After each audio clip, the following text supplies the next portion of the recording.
Hello students, Hindi Gurukul channel आपका हार्दिक स्वागत करता है। इस वीडियो में प्रस्तुत है कक्षा 11वीं हिंदी कोर की कविता घर की याद, जिसके कवि हैं भवानी प्रसाद मिश्र जी।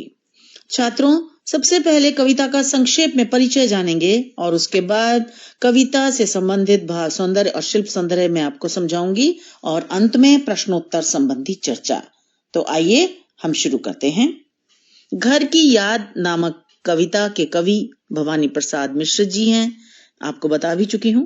उन्होंने सन 1942 के भारत छोड़ो आंदोलन में बढ़ चढ़कर भाग लिया था, जिस कारण उन्हें 3 वर्ष जेल की यातनाएं भी झेलनी पड़ी। वहां उन्होंने बहुत कष्ट सहा। उनके मन में देशभक्ति कूट कूट कर भरी हुई थी। इसी कारण वे भारत छोड़ो आंदोलन का हिस्सा बने और कवि ने यह कविता अपने जेल प्रवास के दौरान लिखी। जब सावन के महीने में एक रात मूसलाधार बारिश हो रही थी, तो उसे देखकर कवि को अपने घर, अपने माता पिता और अपने स्नेही जनों की याद आ जाती है, जिससे उसका मन बहुत दुखी हो जाता है। लेकिन वो सावन को अपना दूत बनाकर, अपना संदेश वाहक बनाकर अपने माता पिता को अपनी सकुशलता और अपने मस्त होने का झूठा संदेश भेजने की कोशिश करता है। लेकिन कवि ये सोचता है कि दूत यानी सावन उसके माता पिता को कोई ऐसी बात न कहे, कुछ ऐसी सच्चाई उन्हें न बताए जिससे उसके माता पिता को आघात पहुंचे और वे दुखी हो जाएं और अपने बेटे को याद करें और उन्हें ये लगे कि उनका बेटा कितना परेशानियों में जी रहा है। इसलिए कवि नहीं चाहता है कि उसके माता पिता उसके अकेलेपन और उसके मन की पीड़ा को जाने। आज पानी गिर रहा है, बहुत पानी गिर रहा है, रात भर गिरता रहा है, प्राण मन घिरता रहा है, बहुत पानी गिर रहा है, घर नजर में तिर रहा है, घर की मुझसे दूर है जो, घर खुशी का पूर है जो। यहाँ कवि कहते हैं कि आज बहुत तेज बारिश हो रही है, मूसलाधार बरसात की झड़ी लगी हुई है, रात से पानी बहुत अधिक बरस रहा है। कवि को ऐसे माहौल में, ऐसे समय में अपने घर, अपने परिजनों और उनके साथ बिताए हुए सुखद क्षणों की याद आ रही है। ऐसे में वो कहता है कि मेरे मन और प्राण दोनों ही अपने घर की यादों से घिर गए हैं। अर्थात मन में यादों ने बसेरा बना लिया है। ऐसे में बरसते हुए पानी के बीच कवि की नजरों में घर ही रात भर घूमता रहा। उसकी नजरों में बस घर के ही बातें उसके दिमाग में बार बार आ रही हैं। वह घर जो उससे बहुत दूर है, परंतु वह खुशियों का भंडार है। घर की घर में 4 भाई, मायके में बहन आई बाप के घर, हाय रे परिताप के घर। घर की घर में सब जुड़े हैं, सबकी इतने कब जुड़े हैं, 4 भाई 4 बहिनें, बुझा भाई प्यार बहिनें। कवि आगे कहता है कि उसके घर में 4 भाई हैं, बहनें मायके में यानी अपने पिता के घर आई हैं।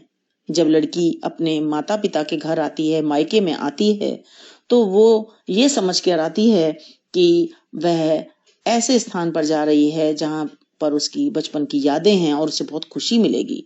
परंतु कवि कहता है कि जब बहन पिता के घर आई होगी तो उसे यहाँ आकर दुख ही मिला, क्योंकि उसका एक भाई अर्थात मैं तो यहाँ जेल में बंद हूँ।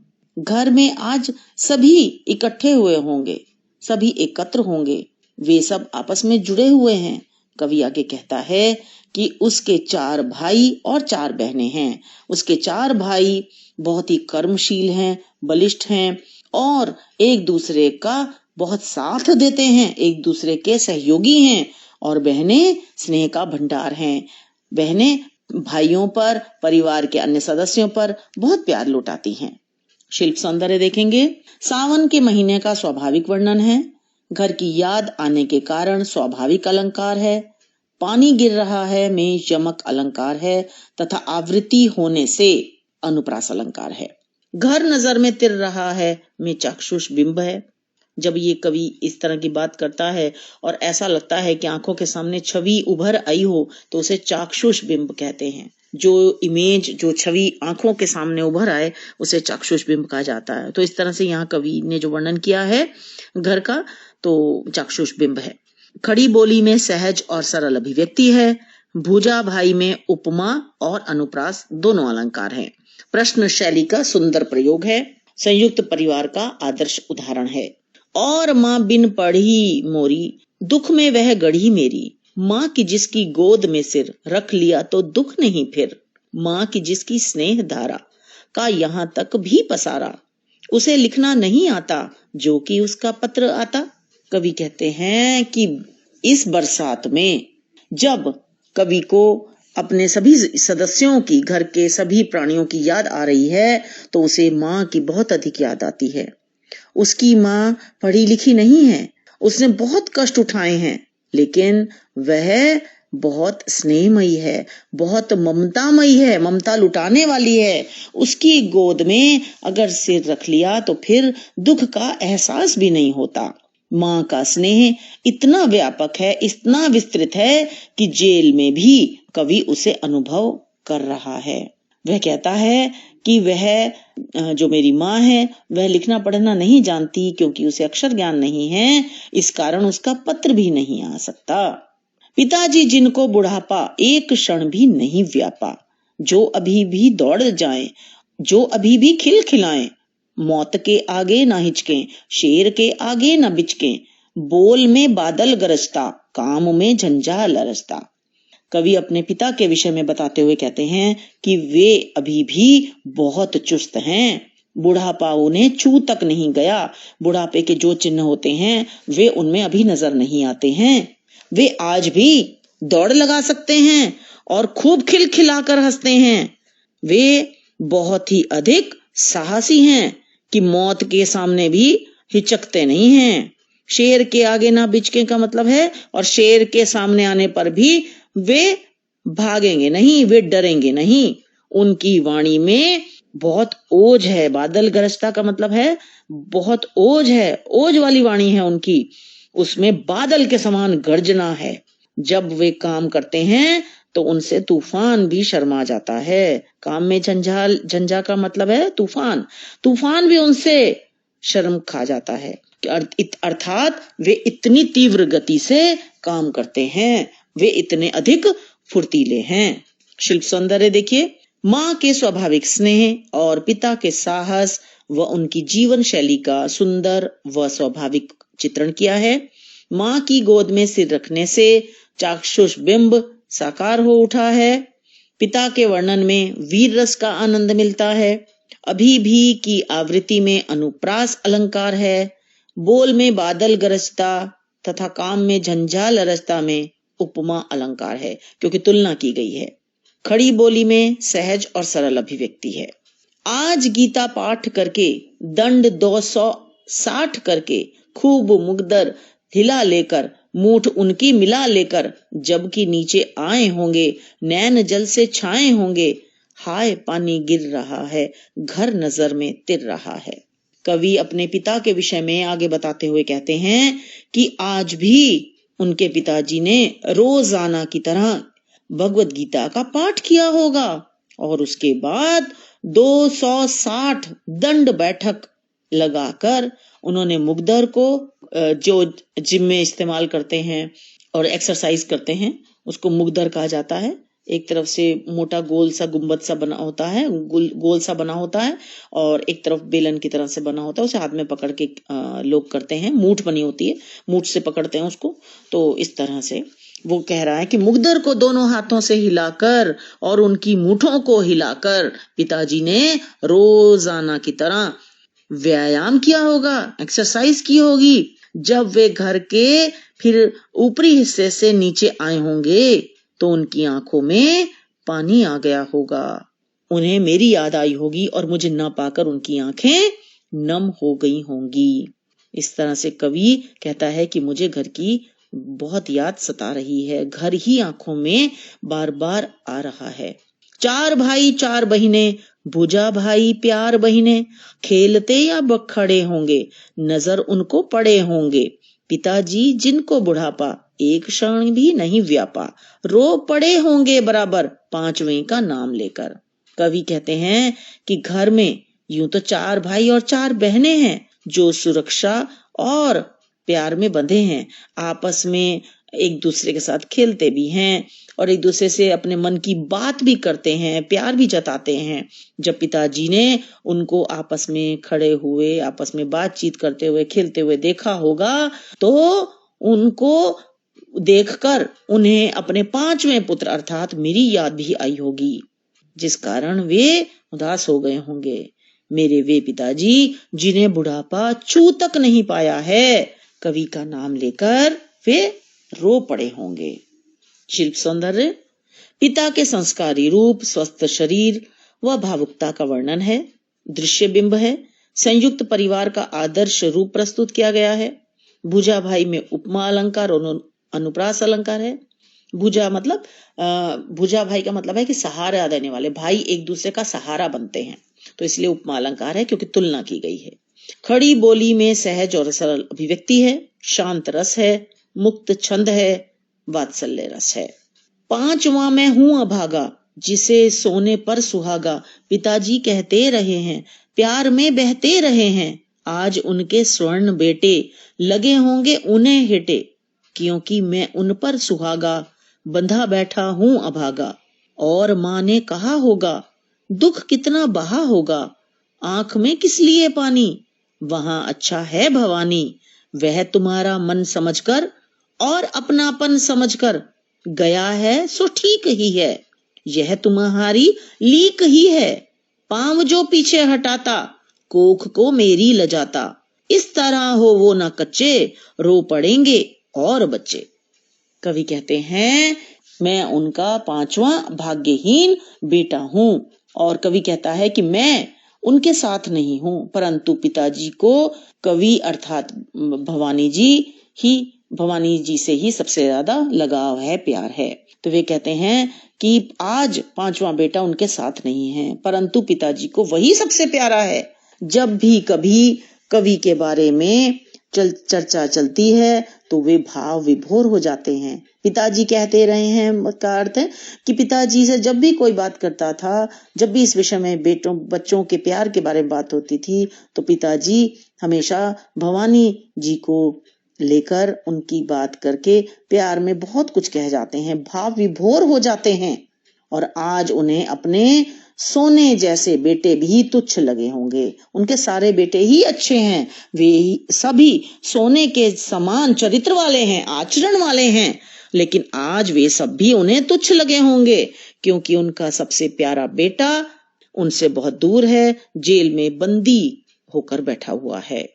आगे कवि कहते हैं माँ ने पिताजी को समझाया होगा, ऐसा करते समय उसके मन में भी बहुत दुख उत्पन्न हुआ होगा, जब उसने ये कहा होगा कि भवानी जेल में बहुत अच्छा है, तुम्हें आंसू बहाने की जरूरत नहीं है, वह तुम्हारे दिखाए रास्ते पर ही तो चला है और उसने उसे ही अपना उद्देश्य बनाया है, उसने जो किया है वह उचित ही तो है, सही ही तो है, यह तुम्हारे दिए हुए संस्कार ही तो हैं। यदि वह कायर बन जाता और जेल न जाता, आगे बढ़ चढ़कर भाग न लेता भारत छोड़ो आंदोलन में, है ना, तो फिर वह मेरी कोख के लिए भी लज्जा की बात होती। अतः तुम्हें कमजोर होने की जरूरत नहीं है, यदि तुम रोओगे तो बच्चे भी रोने लगेंगे।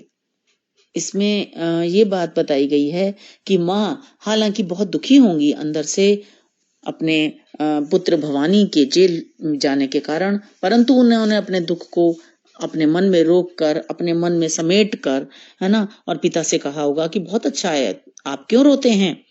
तो इस तरह से हम यहाँ देखते हैं कि एक आदर्श परिवार में किस तरह की भावनाएं उमड़ती हैं, इसका चित्रण भवानी प्रसाद मिश्र जी ने कितने सुंदर तरीके से किया है। शिल्प सौंदर्य पिता को भवानी से बहुत लगाव था, इसका स्वाभाविक चित्रण हुआ है। सोने पर सुहागा मुहावरे का बहुत सुंदर प्रयोग है। माँ द्वारा धैर्य बंधाने का स्वाभाविक वर्णन है। लीक पर चलना, पांव पीछे हटाना, कोख लजाना, कच्चा होना, इन सभी मुहावरों का प्रयोग किया गया है। संवाद शैली है। खड़ी बोली में सरल और सरस अभिव्यक्ति है जो बहुत ही सशक्त है। पिताजी ने कहा होगा, हाय कितना सहा होगा, कहां मैं रोता कहां हूं, धीर मैं खोता कहां हूं, हे सजीले हरे सावन, है कि मेरे पुण्य पावन, हे कि मेरे पुण्य पावन, तुम बरस लो वे न बरसें, पांचवें को वे न तरसें, मैं मजे में हूं सही है, घर नहीं हूं बस यही है, किंतु यह बस बड़ा बस है, इसी बस से सब विरस है। माँ की बातें सुनकर कवि के पिताजी ने अपनी सारी पीड़ा को, अपने सारे दुख को अपने मन में समेट कर बोला होगा कि मैं रो नहीं रहा हूं और ना ही मैं धैर्य खो रहा हूं। कवि सावन को संबोधित करते हुए कहता है कि हे सजीले हरियाले सावन, तुम बहुत पुण्य हो, तुम बहुत पावन हो, पवित्र हो, तुम चाहे बरसते रहो, परंतु इस बात का ध्यान रखना कि संदेश मेरे माता पिता को तो देना, परंतु ये जरूर दिमाग में रखना कि वे मुझे याद करके, अपने पांचवें बेटे को याद करके वे दुखी ना हो। मैं यहाँ मजे में हूं, इसमें कोई शक नहीं है, केवल इतनी सी तो बात है, बस इतनी बात है, मतलब केवल इतनी सी ही तो बात है कि मैं घर में नहीं हूं, परंतु अपने माता पिता व घर से दूर होकर जीना कितना कठिन है, यह केवल बस मैं ही जानता हूं, यानी केवल मैं ही जानता हूं। कहने का तात्पर्य यह है कि जो दुख में जीता है वही वस्तु स्थिति को अच्छी तरह से समझता है। और यहाँ कवि यही बात कह रहे हैं, कहने को वे कह रहे हैं कि केवल घर से तो दूर हूं, अपने मन को तसल्ली दे रहे हैं, और फिर कह रहे हैं, आगे ये भी कह रहे हैं, लेकिन ये मैं जानता हूं कि मैं कितना दूर हूं। अपनों से दूर होने के दुख ने मेरे जीवन के सारे सुखों को छीनकर उसे विरस बना दिया, अर्थात उसे नीरस बना दिया है। जब हमारे अपने, हमारे परिवार के सदस्य, हमारे स्नेही जन, हमारे आत्मीय हमारे साथ नहीं होते तो दुख और बढ़ जाता है। इसी की अनुभूति यहाँ हमें इस पद्यांश में भी हो रही है। शिल्प सौंदर्य पिता की भावुकता का सजीव वर्णन है। सावन को दूत बनाने की प्राचीन परंपरा का प्रयोग किया गया है। संवाद शैली है। पूरी कविता में ही छात्रों हम देख रहे हैं कि संवाद शैली है, बातचीत के माध्यम से इस तरह से दिखाया गया है। पुण्य पावन में अनुप्रास अलंकार है। बस बड़ा बस में यमक अलंकार है ना। बस शब्द में अलंकार कैसे है, एक का अर्थ है केवल, मतलब केवल इतनी सी तो बात है, और दूसरे में क्या दिखाया कि यही बड़ा बस है। बस मतलब ये मैं विवश हूं, यहाँ पर हूं, तो दूसरे अर्थ है इसका विवशता। खड़ी बोली में सहज और सरल अभिव्यक्ति है, मुक्त छंद है। किंतु उनसे यह ना कहना, उन्हें धीर देते रहना, उन्हें कहना लिख रहा हूं, उन्हें कहना पढ़ रहा हूं, काम करता हूं कि कहना, नाम करता हूं कि कहना, मत करो कुछ शोक कहना, और कहना मस्त हूं मैं, कातने में व्यस्त हूं मैं, वजन 70 सेर मेरा और भोजन ढेर मेरा, कूदता हूं खेलता हूं, दुख डटकर ठेलता हूं, यो न कहना अस्त हूं मैं।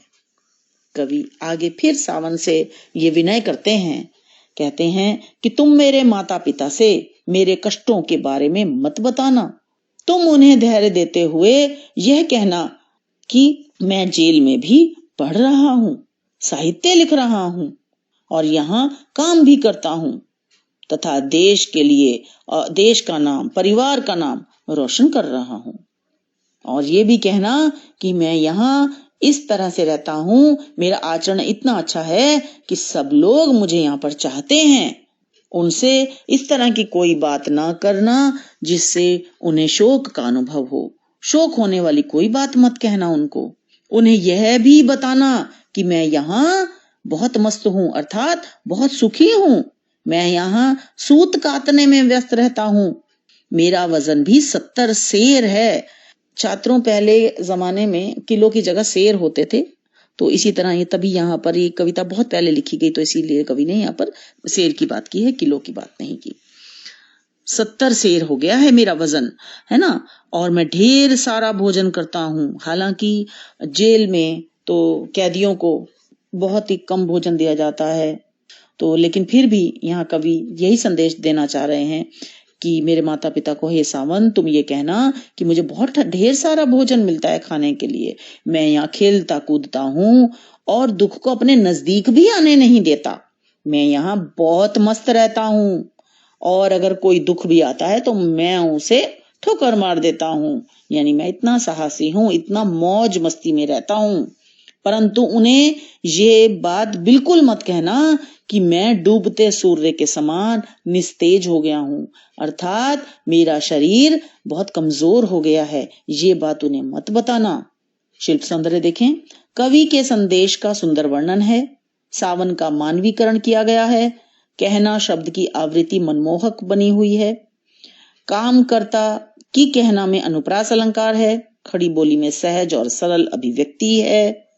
डटकर ठेलना, अस्त होना मुहावरों का सुंदर प्रयोग है। भाषा में प्रवाह है और प्रसाद गुण है। हाय रे ऐसा न कहना है कि जो वैसा न कहना, कहना देना जागता हूँ, आदमी से भागता हूँ, कहना देना मौन हूं मैं, खुद न समझूं कौन हूं मैं, देखना कुछ बक न देना, उन्हें कोई शक न देना, हे सजीले हरे सावन, हे कि मेरे पुण्य पावन, तुम बरस लो वे न बरसें, पांचवें को वे न तरसें। कवि सावन को सावधान करते हुए कहता है, उसे सतर्क करते हुए कहता है कि देखो, तुम मेरे माता पिता को, मेरे परिजनों को मेरा संदेश जरूर कहना, परंतु मेरी सच्चाई उन्हें बिल्कुल मत बताना। ये मत कहना जैसा मैं यहाँ पर हूँ बिल्कुल वैसा ही चित्रण उनके आगे मत कर देना। उन्हें यह ना बताना कि मैं देर रात तक जागता रहता हूँ, मुझे नींद नहीं आती, मैं परेशान रहता हूँ, निराशा से मैं घिरा हुआ हूँ, चिंता से मैं घिरा हुआ हूँ, उन्हें मत बताना। मैं आम आदमी से भी दूर भागता हूँ और मैं यहाँ चुपचाप पड़ा रहता हूँ काल कोठरी में, उन्हें ये भी मत बताना। उन्हें ये भी मत बताना कि मैं चिंता में डूबकर स्वयं को ही भूल गया हूँ, खुद ना समझूं कौन हूं मैं, मतलब मुझे इतनी चिंता, इतनी निराशा ने घेर लिया है कि मैं खुद अपना अस्तित्व में खो रहा हूँ। उनको ये बात मत बता देना।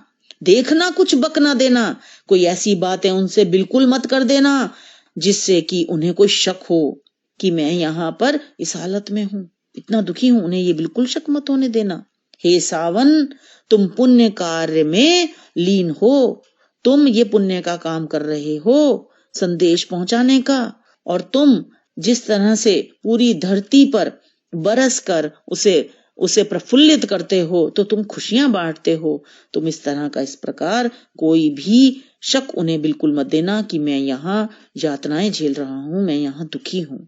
तुम अपने उसी कार्य को, पुण्य कार्य को करना जो तुम सदा से करते आए हो, खुशियां ही बांटना, प्रसन्नता ही बांटना, परंतु मेरे माता पिता की आंखों में आंसू न आए, उनकी आंखों से आंसू न बहें, इस बात का ध्यान रखना। उन्हें कोई ऐसी बात ना कहना कि वे अपने पांचवें बेटे अर्थात मेरा नाम को तरसें और उन्हें मेरी याद आए और मेरी याद में वे आंसू बहाएं, ऐसा बिल्कुल मत करना। शिल्प सौंदर्य, कवि अपनी व्यथा को अपने तक सीमित रखना चाहता है। आदमी से भागता हूं में कवि की पीड़ा का वर्णन है, उसके दुखों की अनुभूति होती है हमें। पांचवें शब्द से अभिव्यक्त होने वाली करुणा मर्म स्पर्शी है। सावन का मानवीकरण किया गया है। सावन के लिए सजीले, हरे, पुण्य, पावन आदि विशेषणों का प्रयोग है। ये जहां जहां आया वहां पर आप छात्रों उसको लिखोगे, इस पॉइंट को भी। बक और शक शब्द भाषा को प्रभावी बनाते हैं। पुण्य पावन में अनुप्रास अलंकार है। खड़ी बोली में प्रभावी अभिव्यक्ति है, संवाद शैली है और प्रसाद गुण है। अब कुछ प्रश्नोत्तर देख लेते हैं। पानी के रात भर गिरने और प्राण मन के गिरने में परस्पर क्या संबंध है? कवि अपने घर से बहुत दूर जेल में कैद है, उसे घर से दूर रहने की पीड़ा उठानी पड़ रही है। सावन का महीना है, आकाश में बादल घिर आए और मूसलाधार वर्षा होने लगती है, तो ऐसे वातावरण में कवि के मन को घर की यादें घेर लेती हैं। जैसे जैसे पानी गिरता है, वैसे वैसे कवि के हृदय में अपने प्रियजनों, अपने परिवारजनों की स्मृतियां चलचित्र के समान उभरने लगती हैं। पानी के बरसने के कारण ही उसके प्राण और मन में घर की याद आ जाती है और उसका मन घर की याद से सराबोर हो उठता है। अगला प्रश्न, मायके आई बहन के लिए कवि ने घर को परिताप का घर क्यों कहा है? सावन का महीना उत्तर भारत में बहन बेटियों के मायके आने का महीना समझा जाता है। जब कवि जेल में है तो सावन का महीना ही चल रहा है और मूसलाधार बारिश हो रही है। कवि को जब अपने घर की याद आती है तो उसके स्मृति में हंसी खुशी वाला घर तिरने लगता है और वह सोच में पड़ जाता है और वह जानता है कि अब सावन के महीने में इस बार भी उसकी बहनें घर आई होंगी और उन्हें 4 भाई मिले होंगे। 5वां वह स्वयं तो यहाँ जेल में यातना झेल रहा है, तो वह उन सबसे दूर है, इसलिए उसकी बहनों को उसकी कमी अवश्य खटकी होगी और घर का माहौल भी उतना अधिक खुशनुमा, उतना अधिक प्रसन्न नहीं रहा होगा, क्योंकि उसकी कमी जरूर महसूस की जा रही होगी। कवि ने यहाँ पर इस बात के लिए भी कहा है, इस बात का भी वर्णन किया है कि उसके भुजाओं के समान सहारा देने वाले, सहयोग करने वाले 4 भाई और बहनें जो हैं वो प्यार का प्रतीक हैं। तो माता पिता भी जो अपने बच्चों को बहुत अधिक प्यार करते हैं, बहुत अधिक स्नेह करते हैं, तो कवि के घर पे ना होने के कारण सभी दुखी होंगे और इसलिए बहनों को भी घर में वो सुख जो उन्हें हमेशा मिलता रहा, वो सुख, वो प्रसन्नता नहीं हुई होगी, इसलिए उन्हें इस बार दुख हुआ होगा। पिता के व्यक्तित्व की किन विशेषताओं को कविता में उकेरा गया है? कविता में पिता के व्यक्तित्व की बहुत सारी विशेषताओं को उकेरा गया है। जैसे कि पिताजी बहुत ही स्वस्थ हैं और वे अभी भी जवान प्रतीत होते हैं, बुढ़ापा उन्हें छू तक नहीं गया। वे बहुत खिलखिलाकर हंसते हैं और वे दौड़ लगाते हैं और मुग्धर से व्यायाम भी करते हैं और मौत के सामने आने पर भी वे नहीं डरते। वे बहुत साहसी हैं और उनके काम करने की जो क्षमता है वो बहुत अधिक है। वे इतने फुर्तीले हैं कि तूफान भी उनके आगे शर्मा जाए। और वे धार्मिक प्रवृत्ति के भी हैं, गीता का रोज पाठ करते हैं, बहुत भावुक भी हैं। जब उन्होंने अपने बच्चों को खेलते, आपस में बातचीत करते प्रसन्न देखा होगा तो उन्हें 5वें अपने बेटे की याद आई होगी और उनकी आंखें भर गई होंगी। और पिताजी देश प्रेमी भी हैं, तभी तो उनकी माँ कवि की माँ कहती है कि आप क्यों दुखी होते हैं, आपके पद चिन्हों पर ही तो भवानी जेल गया है, उन्हीं पर तो चला है वह। तो इस तरह से हम देखते हैं कि पिता के व्यक्तित्व की बहुत सारी विशेषताओं को उकेरा गया है। कविता की अंतिम 12 पंक्तियों को पढ़कर कल्पना कीजिए कि कवि अपनी किस स्थिति व मनस्थिति को अपने परिजनों से छिपाना चाहता है। इस कविता में कवि ने उस समय का वर्णन किया है जब भारत छोड़ो आंदोलन के दौरान वे जेल यात्रा पर गए। तो कवि उस समय जेल में कैद है और सावन का महीना होने के कारण बरसात बहुत अधिक हो रही है, मूसलाधार वर्षा हो रही है। तो पानी गिरने के कारण लगातार पानी गिरता रहा, रात भर बरसात होती रही, तो कवि को भी उसके परिवार वालों की याद आ गई, घर की याद आ गई और अपने परिवार वालों को याद करके उसे बहुत निराशा होने लगी। यहाँ का जो जेल में जब वह रह रहा था तो जेल का दुखदाई माहौल और कवि का चुपचाप पड़े रहना, आम आदमी से भी दूर भागना और रात रात भर चिंता करते रहना, तनाव में रहना, जागते रहना और इस कारण अपने आप को भी न पहचान पाना, अपने अस्तित्व की भी खोज करना आदि स्थितियां यहाँ कवि ने बताई हैं।